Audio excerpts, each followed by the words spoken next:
वंदना कीजिए। जी भैया, मैं करूँ क्या? चलिए, बहुत बढ़िया।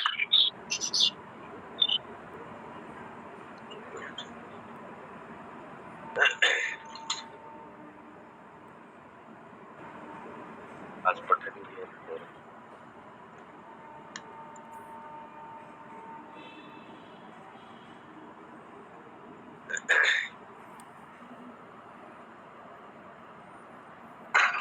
जी भैया जी।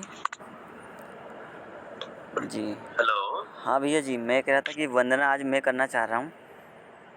अच्छा, करिए ना। जी जी जी, धन्यवाद।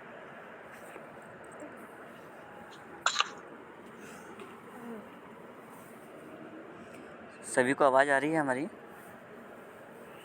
आ रही है, आ रही है। जी, सभी को नमस्कार और बाबा जी के प्रति कृतज्ञता, धन्यवाद। वंदना उनकी करे जिनसे सुशोभित है धरा, जिनसे है मानव का पथ प्रकाश ज्योति से भरा। वंदना उनकी करे जिनसे दिशा हमको मिली नित मानवीय मार्ग की।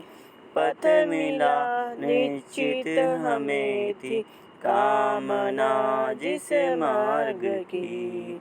कृतज्ञता से सौम्यता की नित्य आई निरंतरा, जिनसे है मानव का पथ प्रकाश ज्योति से भरा। वंदना उनकी करे जिनका है चिंतन शुभ यही, कैसे हो मानव सुखमयी। प्रेरणा से जिनकी है मानव का जीवन सुखमयी। सदा समर्पित जिनसे आई मानवीय परंपरा, जिनसे है मानव का पथ प्रकाश ज्योति से भरा। वंदना उनकी करे सबके सुख की कामना ले, रहती जिनकी प्रेरणा। निकली जिनसे मानवीय पथ हेतु निश्चित योजना। पूज्यता उन हेतु जिनसे हो सुसज्जित वसुंधरा, जिनसे है मानव का पथ प्रकाश ज्योति से भरा। वंदना उनकी करे जिनसे सुशोभित है धरा, जिनसे है मानव का पथ प्रकाश ज्योति से भरा। वंदना उनकी करे, वंदना उनकी करे, वंदना उनकी करे। सभी को नमस्कार। सभी को नमस्ते।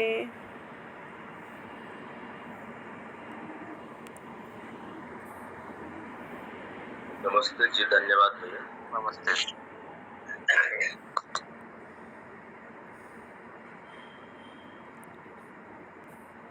महेंद्र भैया नहीं आए तब तक संदीप भैया संचालन करें। जी भैया, सभी को नमस्ते, सुप्रभात। तो अब तक जो पठन हुआ है इस संख्या 12 तक, जिसमें प्रलोभन, आस्था, प्रिय, हित, लाभ, सुविधा, संग्रह, भोग, इन 9 बिंदुओं की परिभाषा है।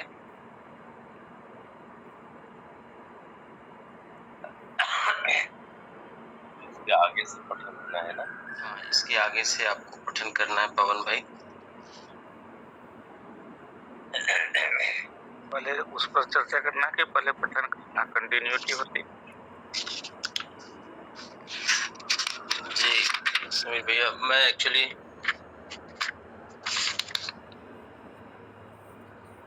कल की बातों को दोहरा नहीं पाया हूँ। अंधेरा भी है चारों तरफ और एक कोई दोहरा सकते हैं, एक बार पूछ लीजिए, दोहरा सकते हैं ठीक, नहीं तो आगे बढ़ जाएंगे। इसको भैया रिपीट कर सकते हैं।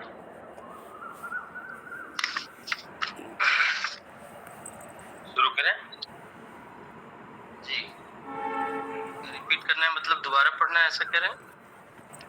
नहीं, मतलब वो परिभाषा जो है ना इम्पोर्टेंट लग रहा है तो नहीं, कल का जो 7 पृष्ठ का पठन है उस पर कोई सार रूप में कुछ बात से शुरुआत कर दें तो कल जो पठन हुआ है पृष्ठ संख्या 6 से के निष्कर्ष जहाँ पे लिखा है वहां से शुरू हुआ है, और वो निष्कर्ष पिछले की धर्म गद्दी और राज गद्दी ने जो आश्वासन दिए हैं सुख से जीने के लिए,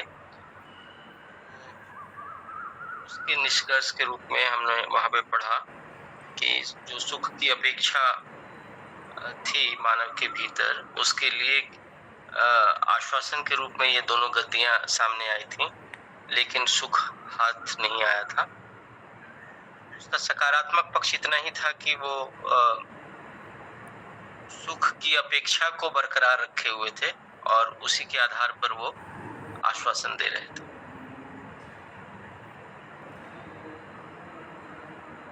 दो तरह की धाराएं, जो वस्तु मूलक विज्ञान वाली धारा है जिससे वस्तु से ही सुखी होने वाली बात कही गई है, और दूसरी जो मोक्ष पाकर उपलब्धि की बात कही गई है, रहस्य मूलक जो है ईश्वरवादी चिंतन।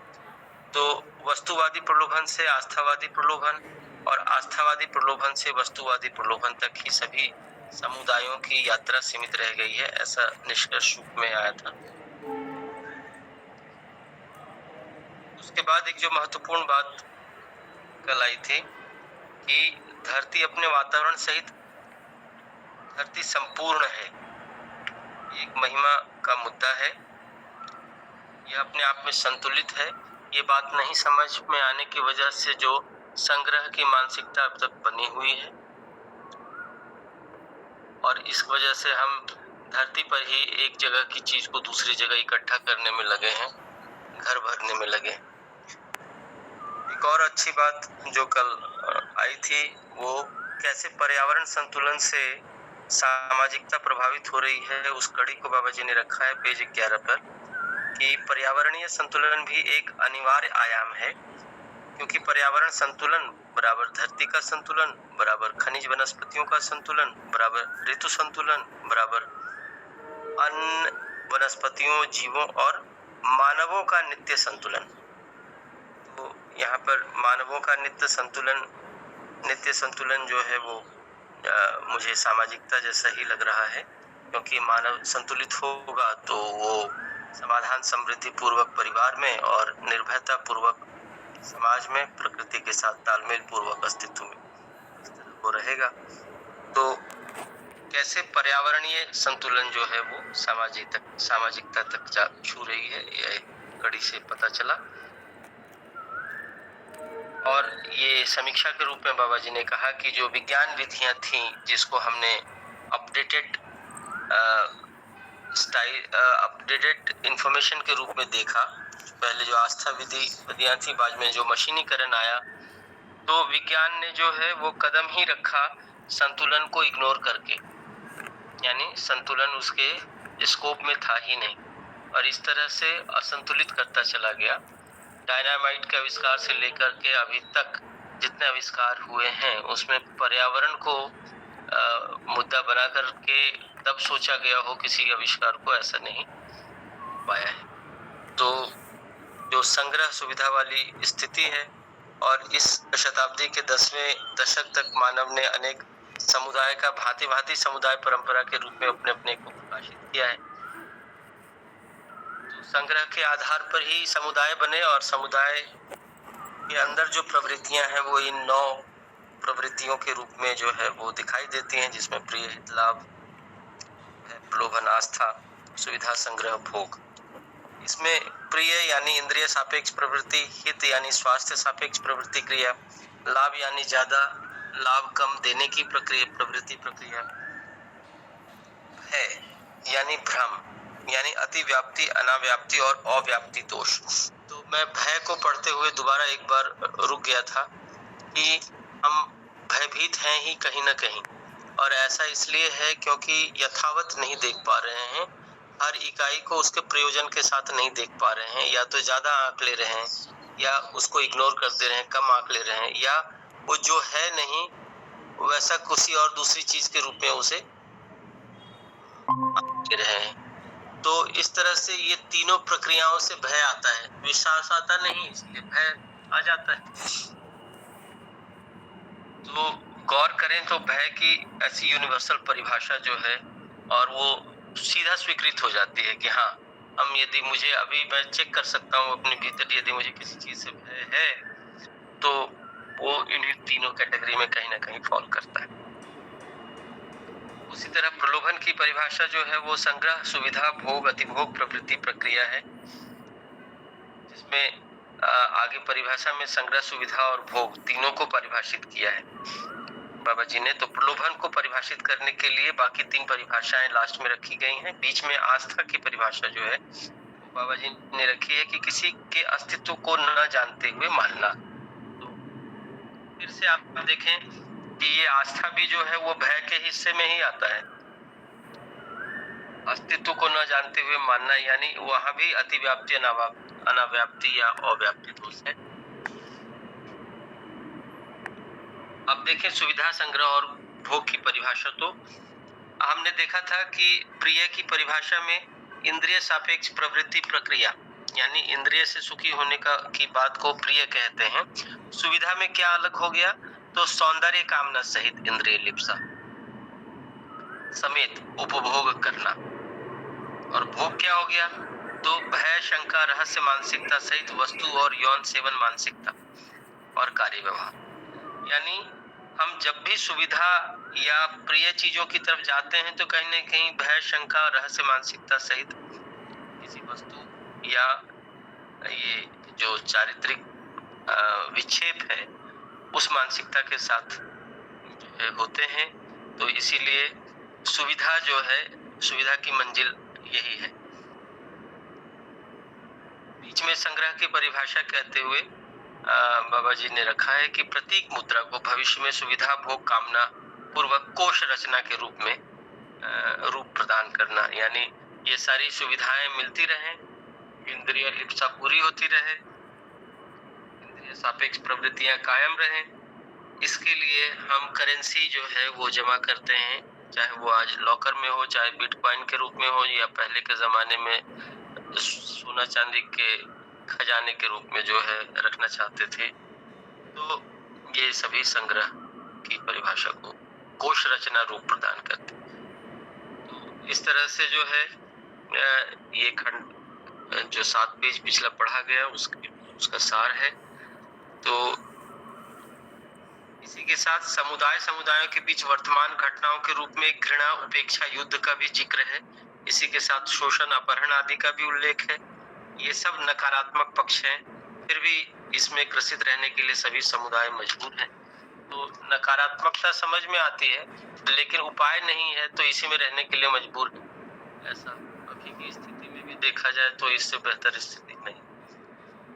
तो समीर भैया, हालांकि मेरी पूरी तैयारी नहीं थी, फिर भी मैं कुछ रख पाया, शायद ये आप तक पहुंचा। बहुत बढ़िया भैया। उसमें एक चीज जो आप बोले, ऊर्जा संतुलन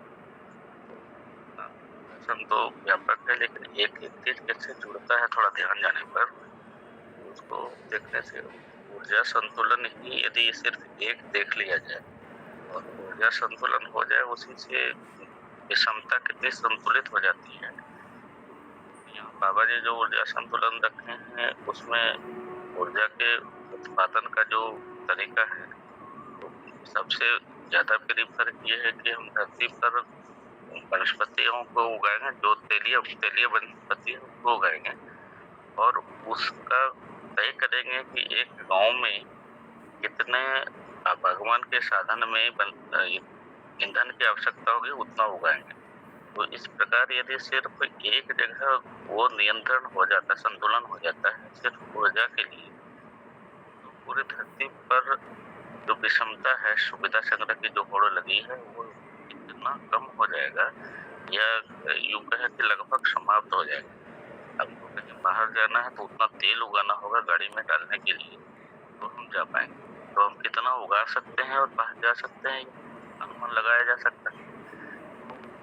एक एक चीज कितना जोड़ता है, ये थोड़ा सा भी सोचे तो पता चलता है। सुविधा संग्रह छोड़ना तो बड़ी बात है, वहां तक पहुंचना सिर्फ यहाँ तक नियंत्रण हो जाए कि हम इसमें संतुलन हर जगह। हालांकि सुविधा संग्रह अकेले सुविधा संग्रह समीक्षित हो जाए तो उससे भी व्यवस्था हो जाए। एक एक जगह पे सिर्फ व्यवस्था ही बनती है। बाबा जी जो रखें सिर्फ गौर से देखने की आवश्यकता है। बढ़िया भैया, आगे पठन हो सकता है या फिर कुछ रखा है कोई तो शंकर भैया यदि रखा कुछ बोल रहे थे कल की, ये देखते हैं। इसलिए नहीं देख पाए हैं, इसलिए हम सुन ही रहे थे। ठीक है, कोई बात नहीं। कौन है तब आगे बढ़े।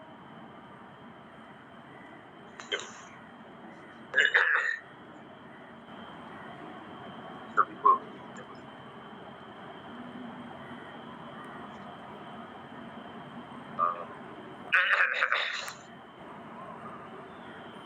परिभाषा से आगे है अगली पैराग्राफ में। प्रिय हित, लाभ, भय, प्रलोभन, आस्था, सुविधा, संग्रह, भोग, इन सब की परिभाषा है। और इन परिभाषाओं के ढांचे खांचे में सुदूर विगत से आई समुदाय परंपराएं सकारात्मक पक्ष के रूप में चित्रित व्यवहृत किए जाने का साक्ष्य समाज शास्त्र में, मतलब प्रचलित समाज शास्त्र में देखने को मिलता है। इसी के साथ समुदायों के बीच वर्तमान घटनाओं के रूप में घृणा, उपेक्षा, युद्ध का भी जिक्र है। इसी के साथ शोषण, अपहरण आदि का भी उल्लेख है। ये सब नकारात्मक पक्ष है। फिर भी इसमें ग्रसित रहने के लिए सभी समुदाय मजबूर हैं। समुदायों के रूप में मानव पहचानने का आधार और उनका सीमा चित्रण, आगे ये शीर्षक रूप में है और आगे इस पर बात है। इस धरती पर मानव में भिन्नताओं सहित परिवार एवं समुदाय को अपनत्व दायरा की मानसिकता के रूप में विकसित होना पाया जाता है।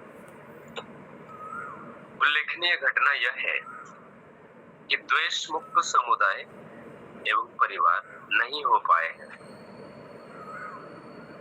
हर मानव समुदाय को समाज कहता हुआ समाज कल्याण एवं विकास का भाषण प्रवचन करता है, परिवार का हित चाहता है।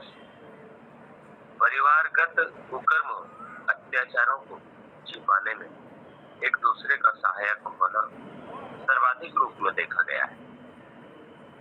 ऐसे समुदाय दो प्रकार के आधारों पर स्पष्ट हुए हैं। पहला, आहार सेवन, वस्त्र, साज सुविधाओं का प्रस्तुतिकरण, आगंतुकों अतिथियों के साथ संबोधन प्रस्तुति या विवाह आदि घटनाओं का निर्वाह विधि प्रक्रिया, गायन, रचना, गाने की लय, ताल, नृत्य, इन आधारों पर संस्कृतियों को पहचाना गया है। दूसरे क्रम में संस्कृति को पहचानने का प्रधान कार्य उपासना आराधना, प्रार्थना, अभ्यास, उनमें विन्यास कृत्य मन कर्मकांडों, पहले विधा में बताए गए सभी विन्यास दूसरे क्रम में भी रहता है।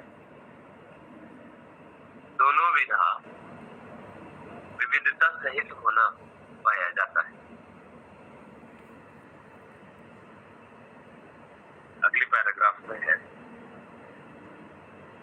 संस्कृति के साथ सभ्यता का पहचान हर समुदाय स्वीकारा है। सभ्यता विशेषकर आगंतुक व्यक्ति के साथ किया गया संबोधन है। परस्पर परिचय क्रम, परस्परता में घटित घटना,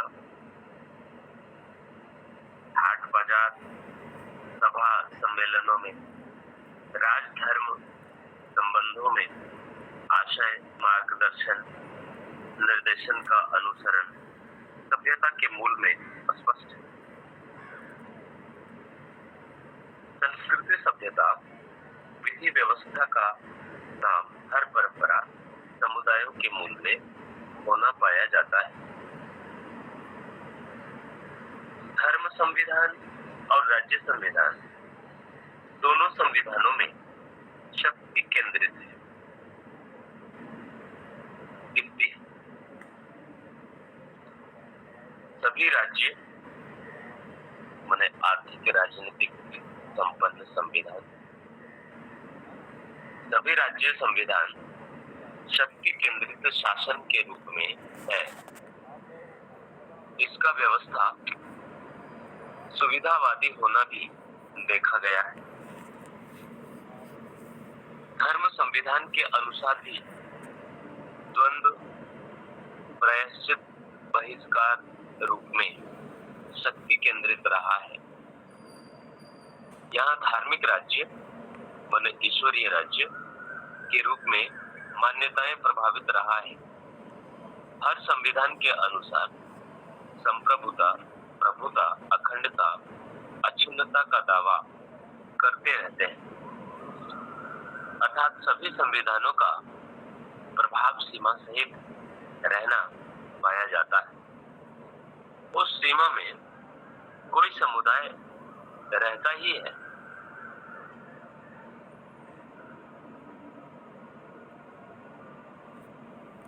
एक मिनट से लाइट चली गई है, बटन ऑन कर।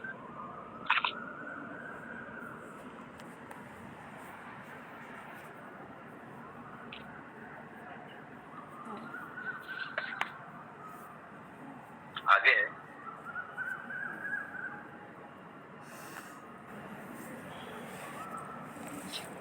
समुदाय चित्रण स्वरूप निम्नतः है।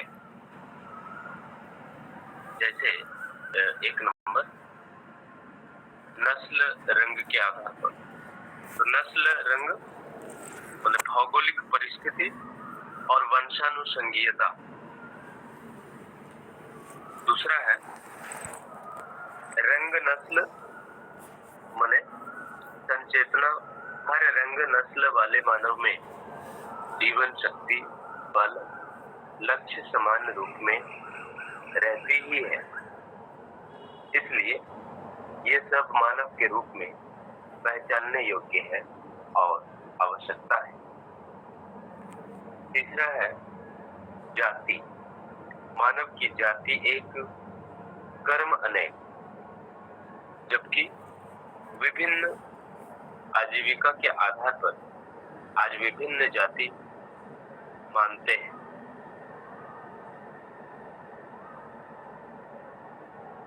चौथा है मत। प्रामाणिकता को प्रतिपादित करने के क्रम में संपत्तियों का सत्यापन मत है, जबकि वाद विवाद को आज मत माना जाता है।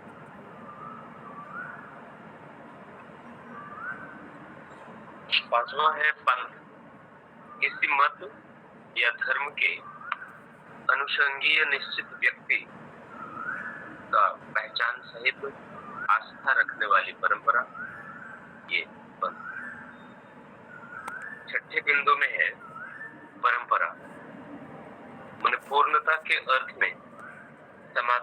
समृद्धि अभय सह अस्तित्व पंथ या परंपरा हो, जबकि आज रूढ़ियों को परंपरा माना जाता है। धर्म बराबर धारणा, जिससे जिसका विलगीकरण ना हो। मानव धर्म सुख है। सुख मानव से विभाजित नहीं किया जा सकता। सुख बराबर समाधान बराबर व्यवस्था जोड़ व्यवस्था में भागीदारी। वक्तव्य सुदूर विगत से धर्म का भाषा प्रयोग हुई। धर्म अपने मूल रूप में किसी भी शास्त्र में प्रतिपादित हुआ नहीं। धर्म के लक्षणों को विभिन्न जलवायु में विभिन्न समुदाय धर्म मानते हुए आज तक चल रहे हैं।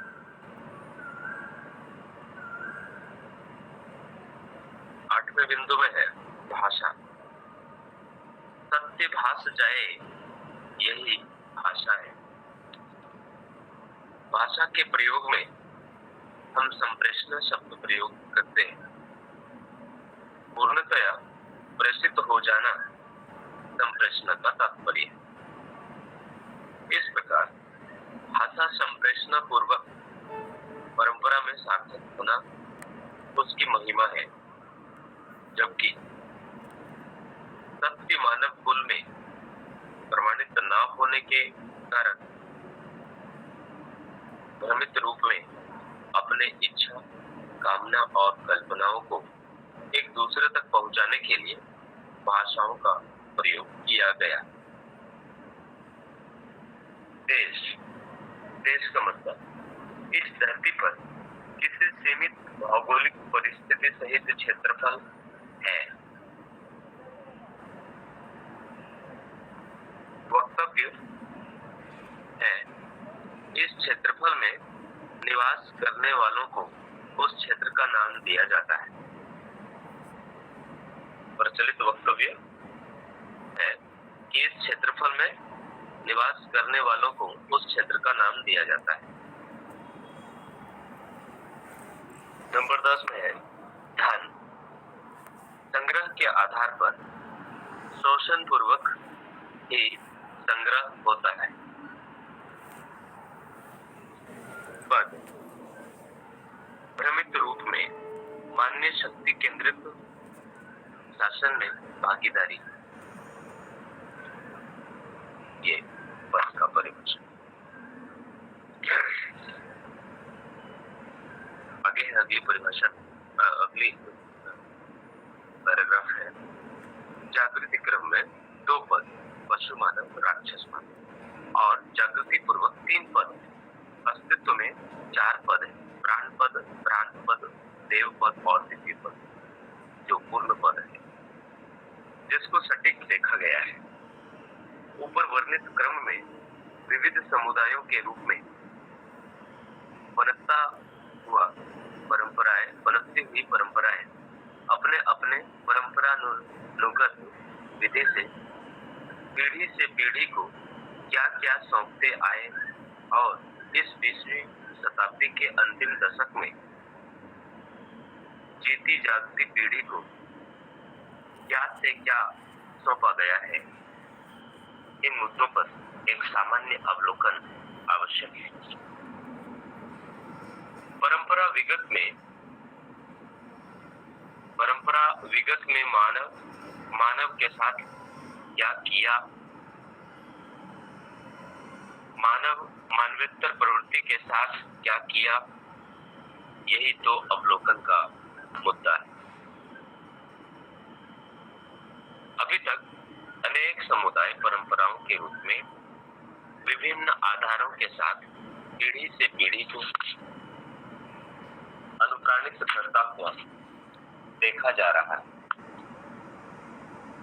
अनुप्राणित करने का तात्पर्य जिस परंपरा जिन आधारों अथवा मान्यताओं के साथ मानसिकता को, प्रवृत्तियों को, प्राथमिकताओं को अपनाते हुए आए हैं, उसे अग्रिम पीढ़ी में स्थापित करने के लिए किया गया क्रिया प्रक्रिया और संरचनाओं से है। अनुप्राणित का यह भी हम हर परंपरा में देख पाते हैं कि वही मानसिकताएं विविधता के साथ प्रचलित है। विविधताओं में से अपना पराया एक प्रधान मुद्दा है।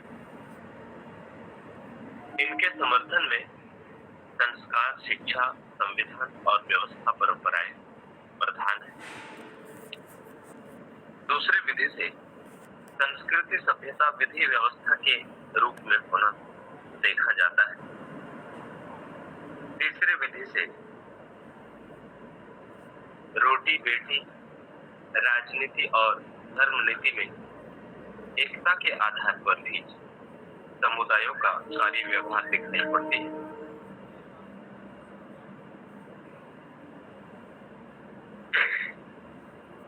शिक्षा विधि प्राचीन समय से ऊपर कहे 3 प्रकार के एकता अनेकता के आधार पर संपन्न होता हुआ इतिहासों के विधि से समझा जा सकता है। हर संविधान जो धर्म और राज्य का संयुक्त मानसिकता के साथ चलने वाले सभी समुदाय अथवा प्रत्येक समुदाय अपने अपने धर्म अथवा राज्य मानसिकता के आधार पर और उसके समर्थन में शिक्षा संस्कारों को स्थापित करने में सतत जारी है। कालक्रम से अधिकांश देशों में धार्मिक राज्य के स्थान पर आर्थिक राज्य संविधान विज्ञान से के सहारे से स्थापित होता आया, क्योंकि विज्ञान की सहायता से सामरिक दक्षता को बढ़ाने का अरमान प्रत्येक राज्य संस्था का अपरिहार्य बिंदु रहा।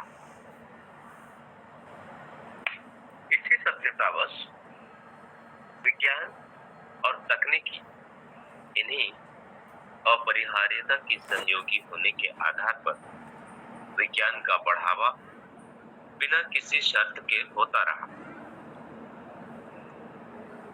विज्ञान मूलतः प्रकृति पर शासन करने के लिए अथवा प्रकृति पर विजय पाने के लिए शुरुआत किया। प्राकृतिक घटनाओं से भयभीत अथवा प्राकृतिक संपदा से प्रलोभन मानस संपन्न मानव इस आवाज को स्वीकार कर लिया, अपने पक्ष का है मान लिया। इसी बीच विज्ञान भले ही सामरिक मानसिकता की पुष्टि में कार्य किया हो,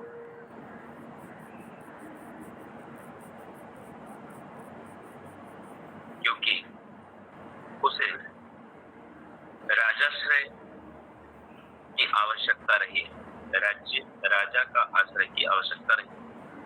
साधारण रूप में समीचीन परिस्थिति के अनुसार जो कुछ भी विज्ञान और तकनीकी से संभव हो पाया, उससे मानव सहज देखने, सुनने, करने की जो प्रवृत्तियां रही है, जिसको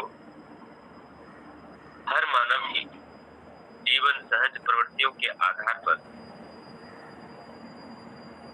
बने, चाहे वह भ्रमित रहा हो, निर्भ्रमित रहा हो, करते ही आया है। इसमें पारंगत व्यक्ति का निश्चित गति दूरी के आधार पर भी और बारंबार उसी कार्य को सटीक रूप में प्रस्तुत करने की आवश्यकता व प्रवृत्तियां कार्यों के रूप में प्रमाणित थी। उससे कहीं अधिकाधिक मानव में ही वांछित रूप में गतियां स्थापित हुई, यथा दूरश्रवण, दूरदर्शन, दूरगमन, प्रौद्योगिकी, स्वचालित यंत्र उपकरण, कृषि कार्यों का यंत्रीकरण के रूप में मानव परंपरा को करतलगत हुआ। भौतिक रासायनिक शोध जितने भी हो पाए, उन्हीं के आधार पर जितने भी यंत्र रचनाएं संपन्न हुई, उसका उपयोग सामान्य जनता के लिए उपलब्ध हो गया। मानसिकता और समझ समुदाय मानसिकता का मूलभूत आधार जो पहले चित्रित कर चुके हैं, वह यथावत रहते हुए देखने को मिलता है। हर समुदायों में संस्कृतियों के संबंध में जो आधार देखने मिलते हैं, वह यही है: कैसा गाते हैं, कैसा नाचते हैं, कैसा शादी करते हैं, जन्म और मृत्यु उत्सव मनाते हैं, कैसे अलंकार करते हैं, यही सब प्रधान मुद्दे हैं। इसके बाद आज की स्थिति में अति प्रधान मुद्दा स्वास्थ्य संरक्षण है।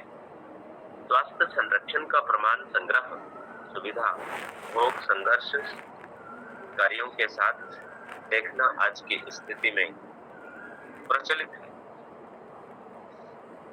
सभी समुदायों के साथ कोई न कोई भाषा बना ही रहता है।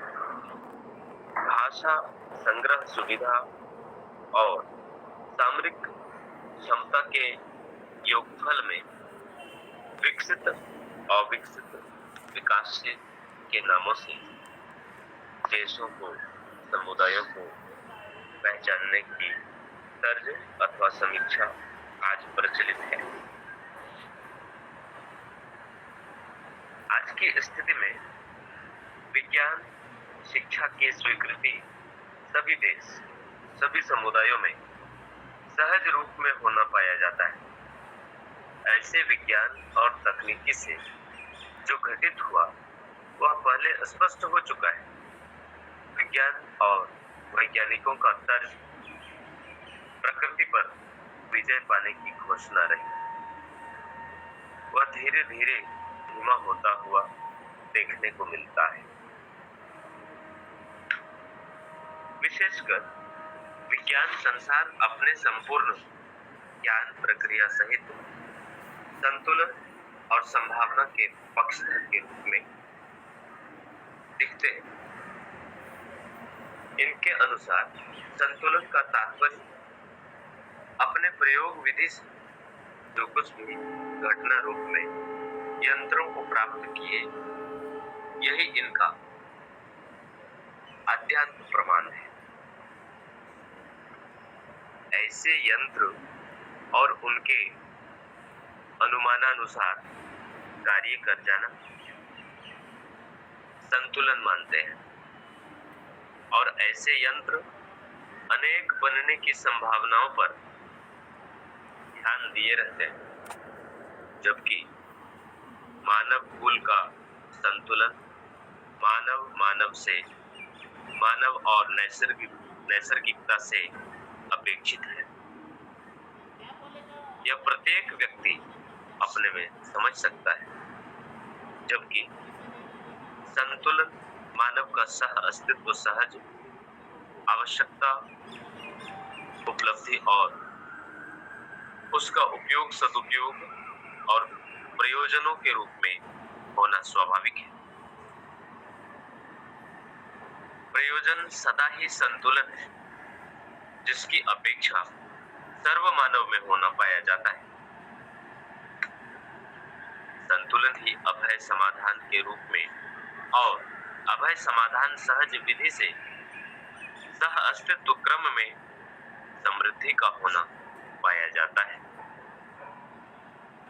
सह अस्तित्व क्रम का तात्पर्य चारों अवस्थाओं में परस्पर उपयोगिता पूर्वकता ही प्रमाणित होने से है। अभय समाधान क्रम का तात्पर्य व्यवस्था और समग्र व्यवस्था में भागीदारी से है। समृद्धि का तात्पर्य परिवार सहज आवश्यकता से अधिक उत्पादन से है।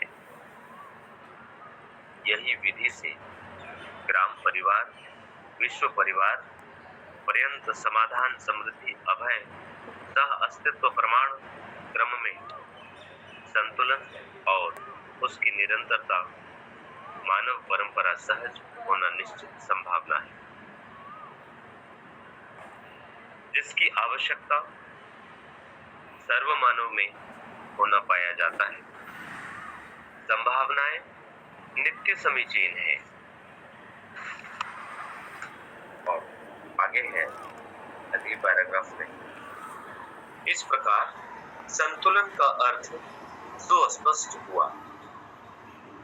इसी क्रम में आदर्शवादियों का ईश्वरवाद, भक्तिवाद, विरक्तिवाद, उपासना तंत्रवादियों के अनुसार संतुलन का जिक्र हुआ है। विरक्ति, भक्ति, ईश्वर और आध्यात्मवादियों ने मोक्ष को संतुलन स्थली माना है। इनके संतुलन का अथवा मुक्ति का तात्पर्य दुखों से मुक्त होना। ऐसे दुख माया मोहवश, अज्ञान वश, पापवश, स्वार्थवश होना बताया गया।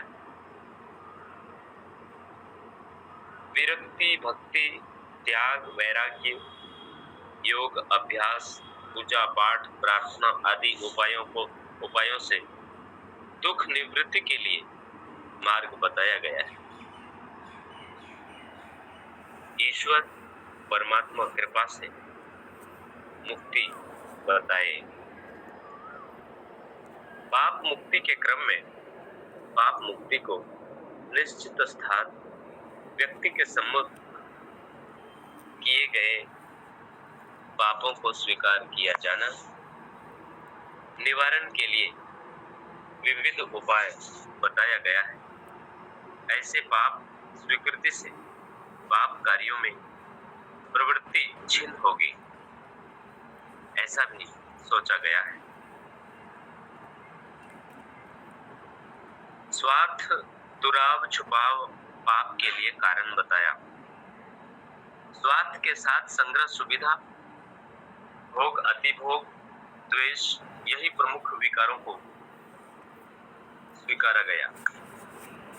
धार्मिक राजनीति के मूल में संग्रह, सुविधा, अर्हता को ईश्वर प्रतिनिधि, राजा राजगद्दी और ईश्वरीय मार्गदर्शक एवं ईश्वर प्रतिनिधि के रूप में गुरु को मानते हुए सर्वाधिक संग्रह सुविधा के लिए हर मानव से अपर्न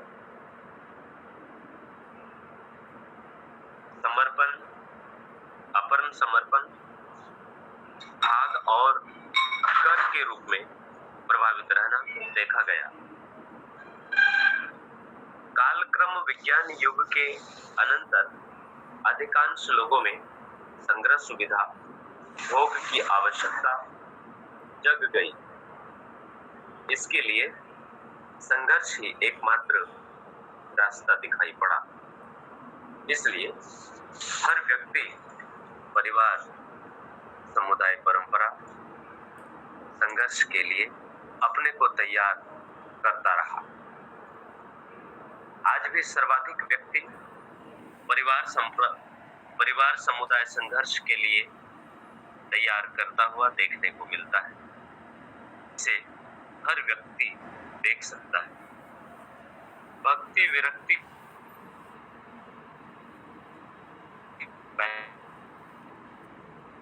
प्रकार के धर्म, गति, यति, सती, संत, तपस्वी,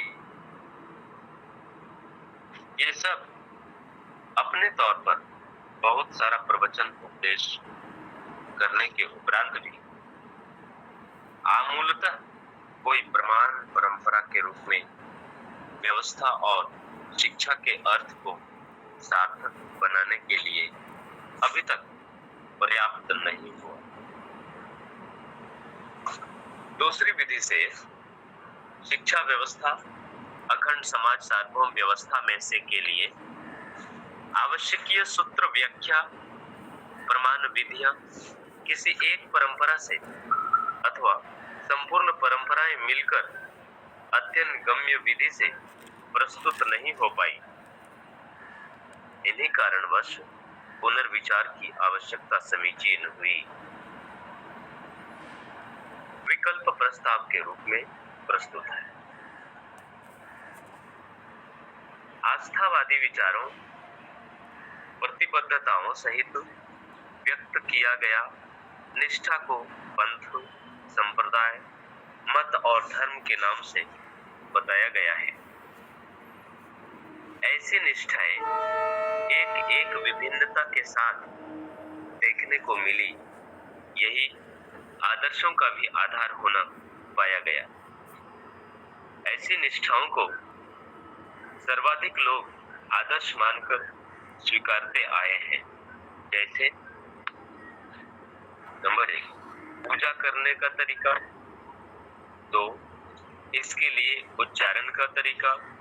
3, आशयों का तरीका। 4, मान्यताओं का तरीका। इन सब के मूल में पाए जाने वाले रहस्यमयी आधार जैसे ईश्वर, देवी देवता, ब्रह्मा, परमात्माओं का स्वरूप, कार्य, महिमा, वर्णन भी अति रहस्यमयी होने के रूप में बताए जाने वाले वाङ्मय को पावन ग्रंथों के रूप में माना जाता है। ऐसे वाङ्मय और मान्यताओं, महिमा वर्णनों के साथ अनेक व्यक्ति जुड़कर अनेक प्रकार से साधना अभ्यास करने वाले लोग ही साधु, संत, तपस्वी, यति, सती सब प्रख्यात हुए हैं। यही महापुरुषों के नाम से भी ख्यात है। ईश्वर ही अनेक अवतारों के रूप में अवतारी पुरुष और अवतारों के नाम से स्थापित हुए। यह सब होने के उपरांत समुदाय और उसकी मान्यताएं अंतर विरोधी, बाह्य विरोधी सहित होना पाया जाता है। अंतर विरोध का तात्पर्य जिस प्रकार के आदर्श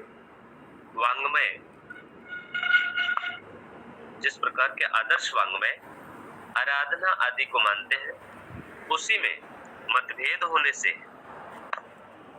बाह्य विरोध का तात्पर्य एक दूसरे को विधर्मी, अधर्मी, श्रेष्ठ, नेष्ठ क्रम में एक दूसरे के बीच दिखने वाली घृणा, उपेक्षा, भय और आतंक साक्षी है। मतभेदों, विरोधों के साथ भय और आतंक का होना स्वाभाविक है। इसके मूल में घृणा, उपेक्षा, तिरस्कार ये सब कारण है। इन आधारों पर अपने में अपर्याप्त रहते हुए अन्य समुदायों के साथ विरोधों को बनाए रखते हैं। ऐसे ही समुदाय विधि राज्य का आधार है। राज्य भी विरोधों के साथ अर्थात अड़ोस पड़ोस देश को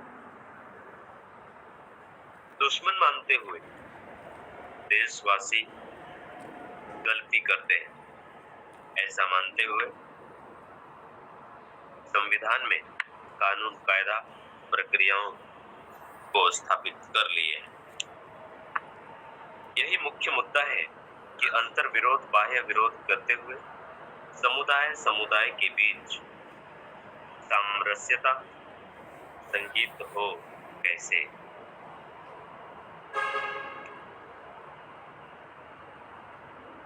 और आगे है अगले पैराग्राफ में,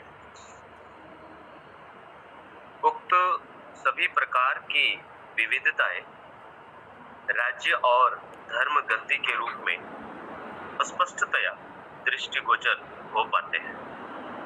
इन्हीं गतियों के कार्यक्रम, कार्यवाही के फलस्वरूप अपने में अथवा अपने अपने में अपरिपूर्णता, अपर्याप्तता के परिणाम में विज्ञान का स्वागत हुआ।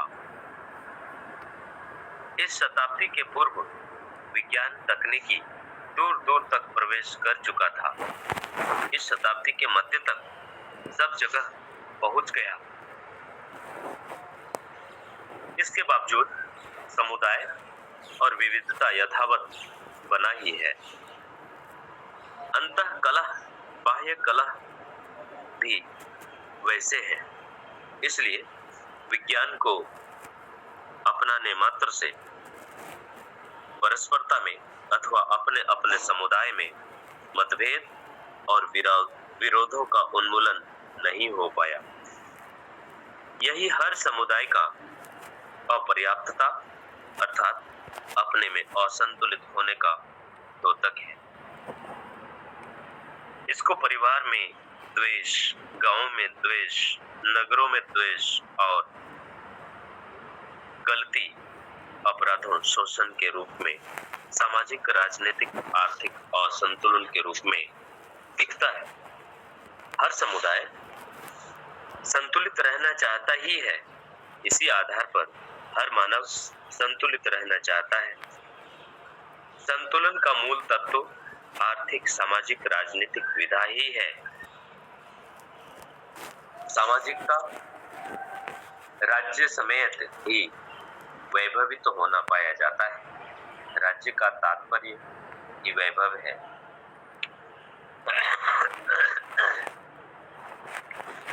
समाज वैभव का तात्पर्य पूर्णता के अर्थ में मानव अथवा संपूर्ण मानव उन्मुख होने से, प्रमाणित होने से है। इसलिए समाज सहज अर्थ सार्थक होने के लिए हर समाज और सामाजिकता का अध्ययन करेंगे। ये पूरा पहला चैप्टर है भैया, और पहला चैप्टर का पठन पूरा हुआ।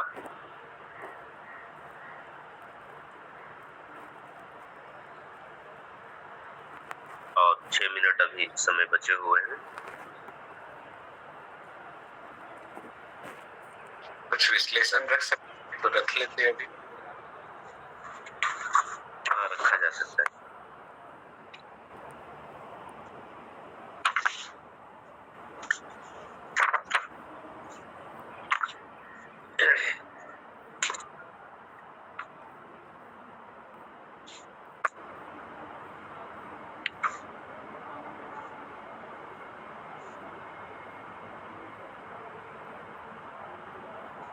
जो मुझे समझ में आ रहा है, दो तरह का यहाँ है। एक तो समाज परंपरागत ढंग से चलते हुए चलकर, और जो सर्व शुभ की कामना और अखंड समाज सार्वभौम की एक जो प्यास रही है मानव में, वह रहने के बावजूद भी ऐसा शुभ कामना सर्व मानव में, सभी मानव में रहने के बावजूद भी मानव इन आधारों पर जीते हुए, परंपरा का जो आधार है, समाज का जो ढांचा है, उन आधारों पर जीते हुए, चलते हुए वो एक नहीं हो पाए। दूसरी तरफ एक यहाँ कसौटी जो दर्शन का सूत्र है, वो अंत में बाबा जी ने यहाँ रखा है। तो कहा जा रहा है, प्रिय, हित, लाभ, है प्रलोभन, आस्था, सुविधा, संग्रह, भोग, इन प्रवृत्तियों के आधार पर। तो जो परिभाषा में है, प्रिय इंद्रिय सापेक्ष प्रवृत्ति प्रक्रिया, ये अभी तो हो चुका है। तो इन आधारों पर, इन परिभाषाओं के ढांचे सकारात्मक पक्ष के रूप में चित्रित, व्यवहारित किए जाने का साक्ष्य समाज शास्त्र में देखने को मिलता है। इसी के साथ समुदायों के बीच वर्तमान घटनाओं के रूप में घृणा, उपेक्षा, युद्ध का भी जिक्र है। इसी के साथ शोषण, अपहरण आदि का भी उल्लेख है। ये सब नकारात्मक पक्ष हैं। फिर भी इनमें ग्रसित रहने के लिए सभी समुदाय मजबूर है।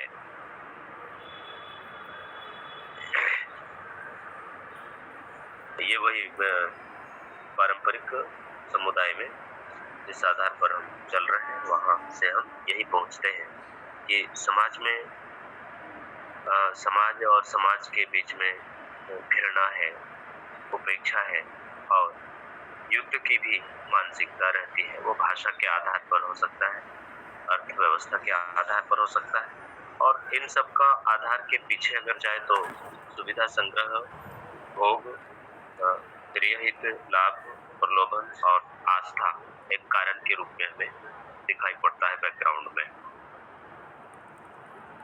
समुदायों के रूप में अब आगे कह रहे हैं बाबा जी, समुदायों के रूप में मानव पहचानने का आधार और उनका सीमा चित्रण।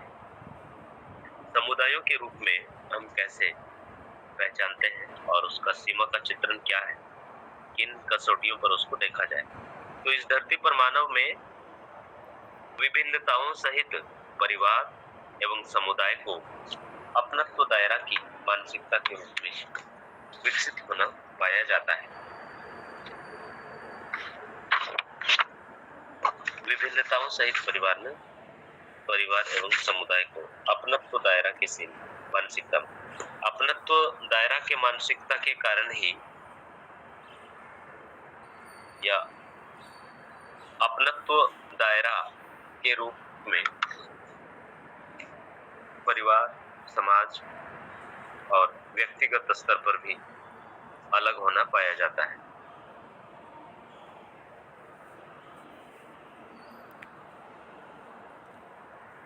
इसको संक्षिप्त में कोई अगर रखना चाहे तो रख सकते हैं भैया, हम रखेंगे तो देख कर ही और जो समझ में आता है वहीं से रखेंगे, तो उससे समय भी लग जाएगा और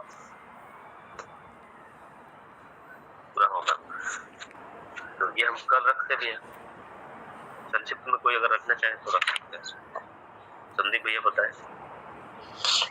आज तो 5:30 बज भी गया है, चल रहे 5 बजे के बाद थोड़ी दिक्कत हो जाती है, तो अगर कोई रखते हैं, नहीं तो फिर कल हम लोग करते हैं। कल आराम नहीं मैं रखता हूँ जी। तो सभी को नमस्ते भैया, आज सबको विलम्ब हो गया आपका, तो कल इस पर चर्चा भी हो जाएगी या डिस्कशन भी, और कल रामाशंकर भैया कल का पठन करेंगे और इस सब चर्चा डिस्कशन भी हो जाएगा भैया। ठीक है भैया, समय भी हो गया है, तो सभी को नमस्ते भैया। जी सभी को नमस्कार। सभी को नमस्कार।